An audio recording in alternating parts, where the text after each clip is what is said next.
I'm Daniel, and I'm going to be talking about self-protection. Also, laws restricting the rights of citizens to carry weapons actually encourages crime.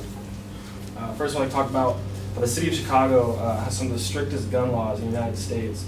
The murder rate in Chicago was about 70% higher in 2012 than it was in 2011, and continues to grow. Some have even considered Chicago the deadliest global city. According to Chicago's own NBC Chicago, who even adds, "It turns out no one can top us." It's hard to believe that in 2012 there was more murders in Chicago than the entire nation of Japan. Places like Texas and Michigan, who have way less gun restrictions, have seen significant falls in crimes and murders that are gun-related. For Texas, roughly 30% lower than the national average. Yes, there are some factors when comparing both these areas, like race, poverty level, exposure to guns. But one undeniable factor that can't be refuted is that there is more crime in Chicago, and there is heavy gun restrictions. A study that was published by the Harvard Journal of Law, Public Poverty, discussed that nations that have more guns tend to have less crime. In the Harvard study, it says more guns, or they say the saying goes, more guns equal more death and fewer guns equal less death, were true. National comparisons should show that nations with higher gun ownership per capita consistently have more death. Nations with higher gun ownership rates, however, do not have a higher murder or suicide rates than those with lower gun ownership. Indeed, many high gun ownership nations have much lower murder rates. I am in no way saying that every person should own a gun. With having a gun, there are background checks and other ways to prove that this individual is responsible to carry a weapon. A study done by factcheck.org states that the United States has the highest rate of gun ownership in the world. This study states gun, aggravated assault, and gun robbery have been at an all-time low for a little under a decade, all while gun manufacturing and gun ownership continue to rise. A few years back, there was a family in Arvika, Arizona, who actually were just having dinner, and someone knocked at their door, and it was actually 3 people who were trying to break in. Quickly, they shot the dad, and the daughter started screaming, so they shot the daughter. And after they shot the daughter, the mom saw what was going on, so she was able to run to the room and grab the gun, and she was actually able to fend off 3 of the attackers, and before 911 was able to get there. So this just proves that guns really do help by having them, because it really takes down the effect, the bully effect, or taking the candy away from the baby effect, because it gives you a chance to fight back. And like I said, so that really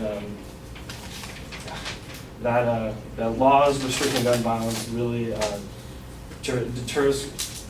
encourages the laws restricting the rights of citizens to carry weapons encourages crime. So thank you.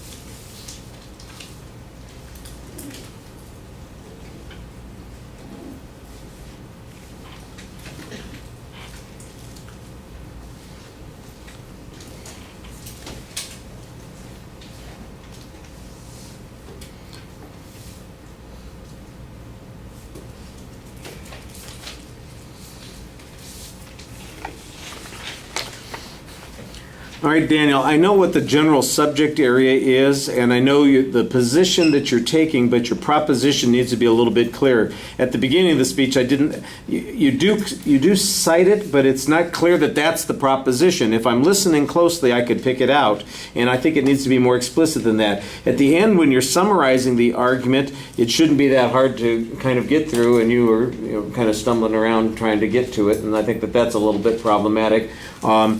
Like I said, it's not that hard to fathom the argument that you're making.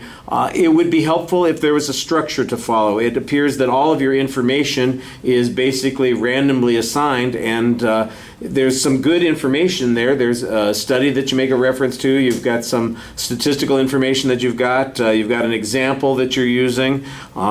There's a little bit of testimony, not a lot, and you usually give us at least a partial citation of the information. I'm not sure that it's quite as convincing as it could be with some additional data on it. I think that in fact, maybe all of the I would say maybe 80% of the information you used would be useful for a single supporting point, and that there might be another supporting point that would be helpful to develop about the effectiveness of self-defense. Like with the example that you had at the end, I think that probably should be its own supporting point in the argument.